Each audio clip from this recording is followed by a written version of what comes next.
Imagine winning $1 billion after retirement. That's exactly what happened to Mildred. And what followed was more surprising than the jackpot itself. It's a story of second chances, blooming love, and a little bit of bingo. A kind waitress paid for an old man's coffee, never knowing he was a billionaire looking for his future wife. The downtown cafe buzzed with morning activity as rain pattered against the large windows, blurring the idiot beyond. The rich aroma of freshly brewed coffee mingled with the scent of rain-soaked pavement, creating a comforting ambience for the patrons seeking refuge from the dreary weather. Amid the clatter of cups and murmur of conversations, the door swung open, allowing a gust of chilly air to sweep through the cafe. A man in his early 50s stepped inside, his threadbare coat dripping with rain, and his scuffed shoes leaving faint prints on the polished floor. His salt and pepper hair was damp, clinging to his forehead, and his eyes held a weariness that spoke of hardships endured. He approached the counter hesitantly, his gaze flickering over the menu before settling on the young barista behind the register. With a voice barely above a whisper, he requested a simple black coffee. As the barista rang up the order, the man reached into his pockets, his movements growing increasingly frantic as he searched for his wallet. His face paled and he swallowed hard before speaking, his voice teemed with embarrassment. I'm sorry, he stammered. I must have left my wallet at home. If it's all right, could I just sit here for a while until the rain lets up? The barista, a young man with a sharp jawline and an even sharper tongue, crossed his arms over his chest and smirked. Look, buddy, he said loudly, drawing the attention of nearby customers. This isn't a shelter. We don't give out freebies to folks who can't pay. If you don't have money, you can't stay. The man's cheeks flushed a deep crimson as he took a step back, his eyes darting to the floor. I wasn't asking for a free drink, he murmured, just a place to stay dry for a bit. A snide chuckle rose from a table nearby where a group of well-dressed patrons sat observing the scene. Imagine that, one of them sneered, coming into a cafe without a dime and expecting to be served. Some people have no shame, another chimed in, their voice dripping with disdain. Times must be tough if beggars are now aspiring to be cafe connoisseurs. The man's shoulders hunched as he turned toward the door, the weight of humiliation pressing heavily upon him. From across the room, Emma, a 29-year-old waitress with auburn hair, pulled into a loose ponytail, observed the exchange. Her hazel eyes, usually warm and inviting, now burned with indignation, balancing a tray laden with empty cups and plates. She navigated through the crowded cafe toward the counter, setting the tray down with a decisive clatter. She reached into the pocket of her modest uniform and retrieved a $5 bill. Placing it firmly on the counter, "That's enough," she said, her voice steady and clear, cutting through the murmurs that had begun to spread. The barista's smirk faltered as he looked at her. "Emma, what are you doing?" he scoffed. "You don't have to pay for this guy. He can't just come in here and expect handouts." Emma's gaze swept over the assembled patrons, her expression unwavering. "I'm covering his coffee," she stated, not out of pity, but because I know what it's like to be judged for not having enough. A derisive laugh erupted from the corner of the room. "How noble." A man jeered, a waitress playing the hero. "Maybe you're hoping for a tip from him later." Emma turned to face the room, her posture erect and her voice resonant with conviction. "Kindness isn't a transaction," she declared. "It doesn't diminish us to show compassion, but belittling others that reveals true smallness." The cafe fell silent, the previous undercurrent of mockery replaced by a palpable sense of introspection. Emma turned back to the man, offering him a gentle smile. "Please have a seat," she invited. "I'll bring your coffee over shortly. Don't let the harsh words of others define your worth." The man met her gaze, his eyes glistening with unshed tears. He nodded appreciatively and found a seat by the window where the rain continued to cascade down the glass. As Emma prepared his coffee, the atmosphere in the cafe shifted subtly. Patrons avoided meeting her eyes, their earlier amusement now replaced with a subdued contemplation. In that moment, Emma, despite her modest means and the scorn of others, stood as a beacon of dignity and empathy, and the man, once deemed unworthy by those around him, found solace in this simple act of being seen and valued. The moment in the cafe still echoed in Emma's mind as she cleared the last table of her shift. No one had spoken to her directly since, but the stares, the whispers, and the silence hung in the air like smoke. The next morning, her manager, Brian, called her into the office. The small room smelled like burnt coffee and bleach. "Close the door," he said. Emma obeyed. Brian crossed his arms. "This is a business, Emma, not your charity project." She stayed quiet. "You don't get to decide who gets freebies," he continued. "If you want to play Mother Teresa, do it off the clock." "I pay for it," she said calmly. "That's not the point," he snapped. "You embarrassed your co-worker and made customers uncomfortable." Emma looked him in the eye. "No, he embarrassed himself." "Don't test me," Brian said sharply. "You're here to serve, not lecture." A beat of silence. "Can I go?" she asked. "Get out and remember your place." Back in the kitchen, Marcy and Josh stood by the sink. They went quiet when she walked in. As she passed, Marcy muttered just loud enough, "Must be nice acting noble when you still split rent with your kid's sister." Josh chuckled. Bet she thought the guy was a secret millionaire. Emma said nothing. She grabbed her coat, signed out, and stepped into the drizzle outside. The air smelled of wet pavement and city smoke. She didn't rush. The apartment she shared with Lily was cramped, a one-bedroom with peeling paint and a drafty window. Lily lay curled on the couch, shivering under a blanket. "Hey," Emma whispered, brushing her sister's forehead. "You're late," Lily murmured. Emma smiled. Got caught in the rain. She reheated old porridge, added a pinch of salt, and handed it to her sister. Then she checked her wallet. $3, one subway token, a faded photo of their mom. She looked at the money, folded it slowly, and slid it back in. No regret, not for the coffee, not for anything. After Lily drifted to sleep, Emma sat by the window watching the rain streak down the glass. Her reflection stared back, tired, pale, but with a quiet strength still glowing underneath. Her thoughts slipped back to years ago, 15 maybe, when their mother collapsed in a street market. People had passed without stopping, all but one, an old woman in a patched skirt, had knelt beside them, offering water and wrapping a shawl around Emma's shoulders. Emma never knew her name, but she remembered her kindness. That moment became a promise. So when she saw that man in the cafe, wet, ashamed, invisible, there was no decision to make. She did what needed to be done. The judgment didn't matter. She mattered that night. Before turning off the light, she whispered into the dark just for herself, "I'd rather be mocked for doing the right thing than praised for staying silent."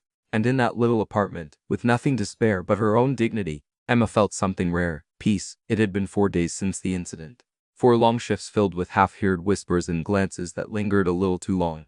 Emma had learned to live with being invisible, but now she was visible for something she hadn't asked for, and the stares fell heavier than silence ever had. That morning, the cafe hummed as usual, cups linking, steam hissing, idle conversation. Emma moved from table to table, wiping crumbs, stacking plates, offering polite smiles. Then the doorbell chimed. She didn't look up right away, but something shifted. The air stilled and curiosity tugged at her. She glanced toward the door. A tall man entered, dressed in a charcoal suit and silk scarf, his salt and pepper hair neatly combed, his polished shoes tapped lightly across the floor. He looked like a man who belonged in a glass tower, not this modest cafe, but there was something unmistakable in his eyes. Emma froze. He didn't go to the counter. He walked to the table by the window, the same seat where a soaked, humiliated man had once sat, and took it without a word. Emma gripped the cloth in her hand. Her heart thudded. She approached with a menu, unsure whether to act like she didn't know or to speak the truth aloud. Before she could say anything, he looked up. "I'm not here to order." She paused. "I only have one question," he said. "Why did you help me?" Emma blinked. "I just couldn't watch it happen." "You didn't know me. You had nothing to gain." She hesitated. "You didn't look like someone asking for a handout. You looked like someone being made to feel small. And I know that feeling." She sat down across from him, setting the menu aside. "When I was 17, she said, my mom collapsed in a market. No one helped. They walked around her like she was a problem.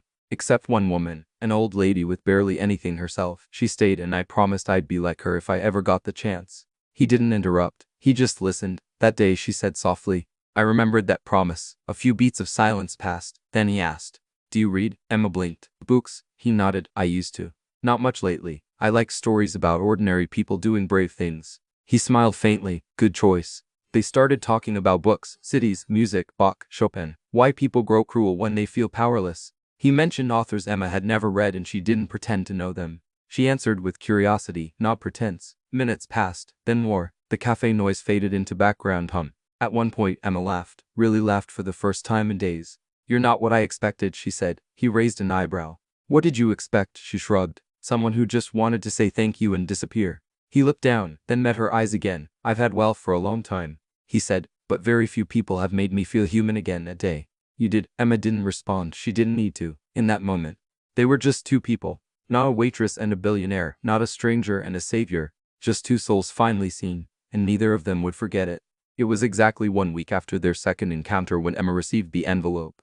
There was no return address, no sender's name, just a heavy ivory card inside embossed with gold lettering and the unmistakable logo of the Kenansley, 5-star hotel in the heart of the city, known more for hosting heads of state than waitresses from Waittown cafes. Her name was printed clearly at the top, Emma L. Bennett, guest of Charles H. Everland. She stared at it for a long time, the afternoon light catching the gold seal like a secret. It was daring her to open. She almost didn't go, but curiosity mixed with a strange tightness in her chest led her to the hotel lobby 3 days later, dressed in her only nice blouse, shoes borrowed from her roommate, and her hair pinned back with trembling hands. When she stepped through the revolving doors, it felt like entering another world. Polished marble floors, chandeliers dripping with light, people who walked with quiet entitlement. She approached the front desk, her voice barely steady. "Emma Bennett, I think I have a meeting. The concierge nodded without surprise and directed her to a private lounge on the 21st floor. Mr. Everland will join you shortly, Mr. Everland. She rode the elevator in silence, her heart thudding. The lounge was quiet, opulent, deep leather chairs, soft jazz humming from invisible speakers, and a view that overlooked the skyline like a throne room in the sky. She stood by the window, unsure if she belonged anywhere near this kind of world. Until the door behind her opened, she turned. Charles, but not the man from the cafe. Not even the suited figure from days ago. This Charles wore presence like a tailored suit. Flanked by two assistants who lingered briefly at the door, he walked in with the kind of authority that didn't demand attention. It simply was. Emma, he said, his voice smooth low. Thank you for coming. She tried to smile, but her voice caught. This isn't exactly a coffee shop. He gestured toward the table set near the window, already prepared with tea, fruit, and an untouched espresso. Please, he said. Sit. She obeyed, still unsure if she was being honored or inspected.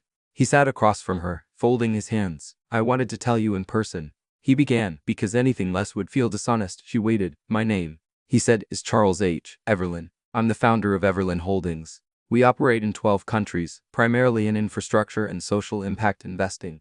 Emma blinked. She opened her mouth but said nothing. I wasn't pretending to be someone else. He added quickly, but that morning at the cafe I dressed down. Yes, I didn't bring my wallet on purpose. I needed to know what would people see when there was nothing to gain. Emma stared at the tea in front of her as if it might offer clarity. My wife passed away 15 years ago, he continued, his voice quieter now. Cancer, sudden. We never had children. After she died, I stopped trusting people, stopped believing kindness was real. I began traveling anonymously, visiting cities, towns, not just to see the world, but to see who still lived with heart in it. He looked at her directly. That day I found someone. Emma's throat tightened. She didn't know if she felt honored or horrified. You set me up? She asked, voice shaking slightly. No, he said gently. I didn't approach you. I didn't ask for anything. I simply watched, and you chose. She shook her head slowly. I don't know whether to feel grateful or manipulated. He nodded. I understand that. I do. Emma stood abruptly, her chair scraping softly against the rug. So what now? She asked. You tell me I passed your little morality test, and then what? You write me a check, offer me a job, a car? Charles didn't flinch. I offer you nothing unless you choose to hear me out. Emma's breath was shaky, her emotions a storm of contradiction, shock, offense, curiosity. All he stood to, walked to the window, hands clasped behind his back. I wasn't testing you, Emma, he said again. I was searching for something I thought the world had lost, and maybe someone to remind me what it meant to be seen. Not as a billionaire, not as a burden, just as a man. She watched him in silence. I don't want to buy your gratitude, he added, but I'd like to know. Would you have a coffee with me again? No expectations, no pretenses. Emma looked at him, not at the tailored suit, the luxury lounge, the skyline, but at his eyes, the same eyes that had looked down. What with shame clutching a tattered coat and asking to stay dry, the man in front of her was the same man in the cafe. And somehow that mattered more than anything else. She let out a slow breath. I don't know what this is, she said softly, or what you think it could be, but I know who I am. Charles turned to her, something unspoken in his expression. And who is that? He asked. She smiled, small, quiet, honest. Someone who didn't do it to be noticed, and someone who's not afraid to walk away if that's all this turns out to be. He nodded, the corners of his mouth lifting. That's what makes you different. And for the first time Emma realized this wasn't a test. It was an invitation, not into wealth, but into something far rarer. Being seen and being remembered, not for who you impress, but for who you choose to be when no one is watching. Emma didn't expect to hear from Charles again. She thought perhaps their last conversation at the hotel had been the end of something strange, surreal, a moment outside her normal life, a window she had looked through, but would never be allowed to step beyond. But the very next afternoon, another envelope arrived. No gold embossing this time, just her name written in careful penmanship. Inside was a short note written in the same steady hand. Emma, I'm traveling to Montreal next week. I visit every year. It's quieter there, peaceful. I'd like you to come, not for business, not for formality, just company, just conversation. No expectations, only a sincere invitation. Charles, there was a round-trip train ticket tucked inside. She held it in her hand for a long time. Later that night, in the cramped kitchen of their small apartment, Emma stared at the rice boiling on the stove while her younger sister Lily sat bundled on the couch, coughing softly between sips of tea. You're quiet, Lily said. Emma smiled faintly. That's rare, huh? Lily tilted her head. You thinking about him? Emma nodded. She told Lily everything about the invitation, the ticket, the way it made her feel as if a door had opened, one she hadn't dared to knock on before. I'm not sure I belong in his world, she said. What if I embarrass myself? What if it changes the way I see myself or the way he sees me? Lily studied her for a moment. Then she said something Emma never forgot. You spent your whole life making space for others. Maybe it's time you see what space looks like when someone makes it for you. That night, Emma couldn't sleep. She lay awake listening to the rain tapping the window pane, the sound of city buses humming below, the soft ticking of the old clock on the wall. She thought of the cafe, the way people had laughed, scoffed, judged. She thought of Charles's eyes, humble, searching, human, and she thought of her mother who used to say, "Don't wait for life to come get you. Sometimes you've got to go find it yourself."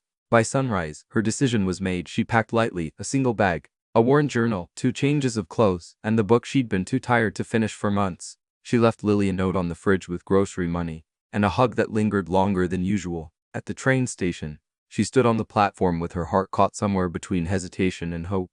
When the train pulled in and the doors opened with a soft hiss, she stepped forward, not into luxury, not into a fantasy, but into the unknown. Charles was waiting in the cabin.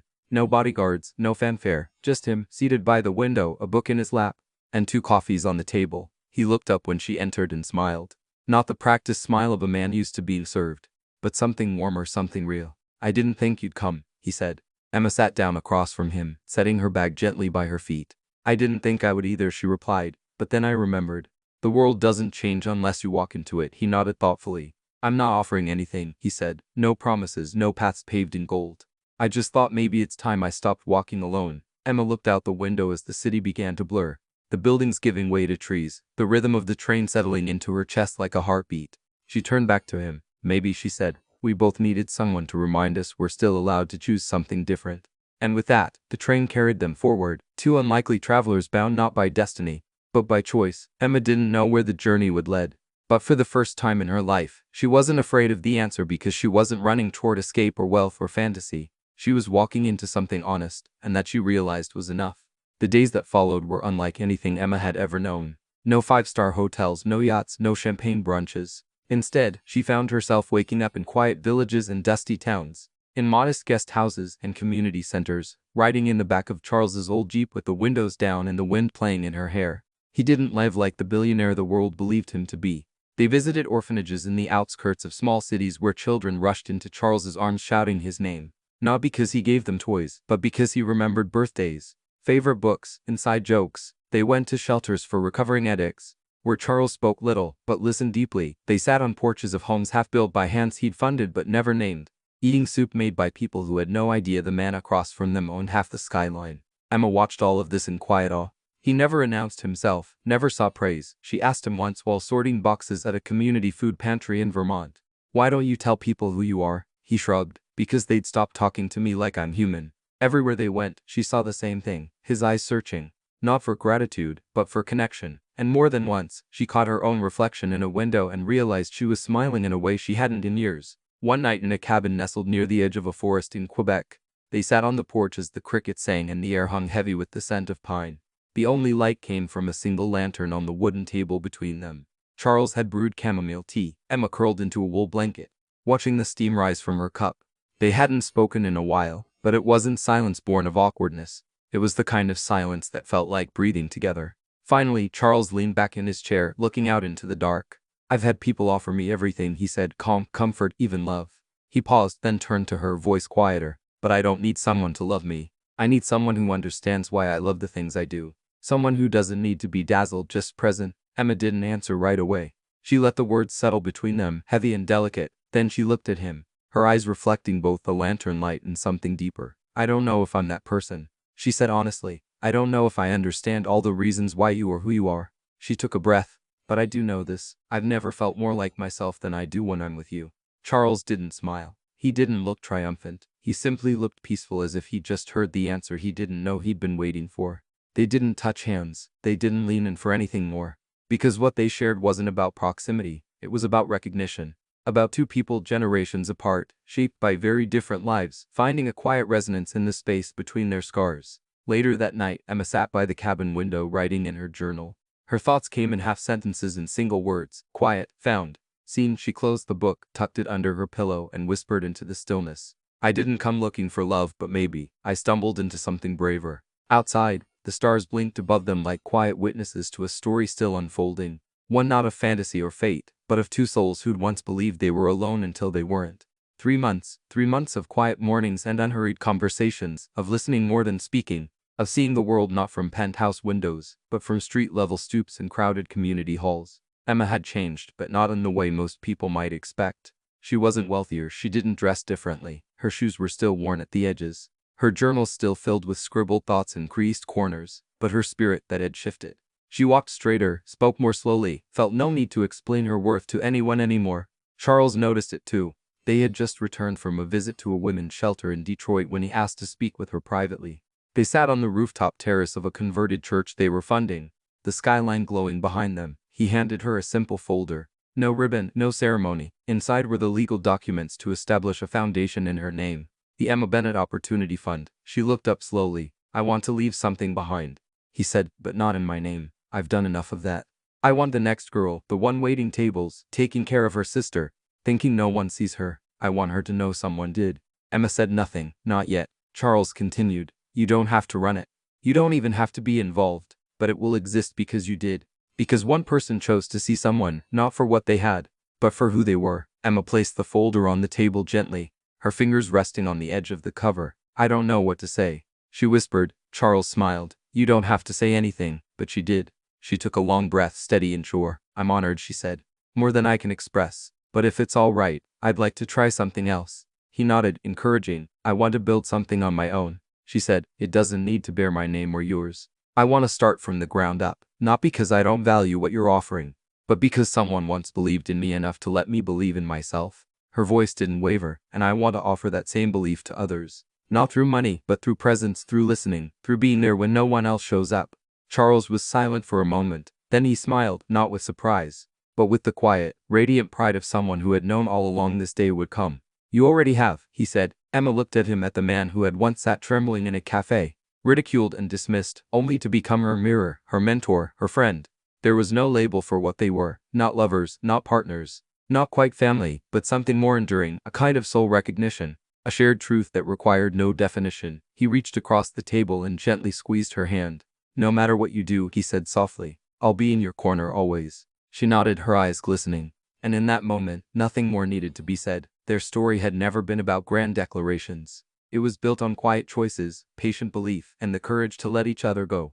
Not out of loss, but out of trust. They sat there until the sun dipped below the horizon, casting long golden shadows across the city they had come to see, not just as a place, but as a promise that kindness, once offered without condition, would always find its way back, and that sometimes the truest form of love is letting someone walk their own road, knowing they carry a piece of you with every step. The rain had returned, soft, steady as the final letters were pressed onto the cafe window. The first cup. Emma stood across the street with an umbrella in hand, watching as her vision became real. This wasn't just a cafe. It was the cafe, the one where everything began, where a man once stood soaked, shamed for forgetting his wallet, where she, a waitress with little to give, had offered a $5 bill and unknowingly rewritten her life. Now the space was hers, but more importantly, it belonged to everyone. She had rebuilt it from scratch, painted the walls, refinished the floors, replaced the lights, with the help of volunteers, small donors, and quiet encouragement from someone who never asked for recognition. Etched beneath the glass logo was the motto, no one should have to earn kindness. Inside, the cafe glowed with life. Warm lighting, soft jazz, shelves of books, and the low hum of conversations. A hotboard near the counter didn't list prices. It read, your first cup is on us. Your second if you can on someone else. The piano in the corner waited for the afternoon trio. Tables bore not numbers but handwritten words. Hope, trust, begin. Emma stood near the window watching the flow of humanity. An exhausted nurse, a delivery driver, a mother and 2 kids. A space for rest, for dignity. Then the door opened. A man stepped inside. Older, hunched, soaked from the rain. His hands trembled as he held the door. He looked uncertain, almost apologetic. A young barista stepped forward. Sir, this place is for customers only. If you don't have. Emma crossed the room before he could finish, laying a gentle hand on the barista's shoulder. It's all right, she said, then turned to the man. Would you like a seat by the window? He nodded gratefully. She smiled. And what would you like today? Just something warm, he murmured. To sit for a bit. It's been a long morning. Emma's voice softened. Then let's make it longer with a little peace. She glanced at the barista. Here, the first cup is always on us. No questions, no shame. He nodded, eyes wide. Lesson learned. As she headed to the back, something tugged at her. She turned to the window and there he was. Charles, standing across the street under a black umbrella, his coat collar pulled up, his face calm, eyes warm. He didn't wave, didn't come inside, just watched. She met his gaze, and in that silent moment, something passed between them. Gratitude, farewell, and something else, a promise. He nodded once, then turned and vanished into the rain. Later, during the soft opening, Emma stood beside the piano with a microphone in hand and a warm cup in the other. She looked around the cafe. Every seat filled the air thick with comfort. Years ago, she began, I paid for someone's coffee. I didn't know who he was. I just saw someone being made small and I couldn't look away. She paused. That cup cost me $5, but what it gave me was a new way to see the world. Some nodded, others wiped their eyes. I thought I was helping a man who was lost, she said, but it turns out he helped me find the version of myself I didn't know I was allowed to become. She set the cup down. This cafe isn't about selling coffee. It's about presence, about showing up when no one else does. Her voice grew softer. A man once told me, kindness doesn't need to be remembered. It only needs to be continued. She smiled. So that's what we're doing here. One cup at a time. And almost as an afterthought, she added, some loves don't need romance. Some lives change with nothing more than a kind gesture and the courage to mean it. The room applauded. A saxophone began to play, and somewhere in the back, a first cup was poured, for someone who didn't know they needed it until they did. And so it began again.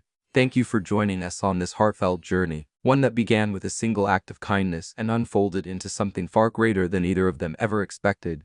Emma didn't need a miracle. She didn't chase wealth or titles. All she did was choose to care on a rainy morning when no one else would.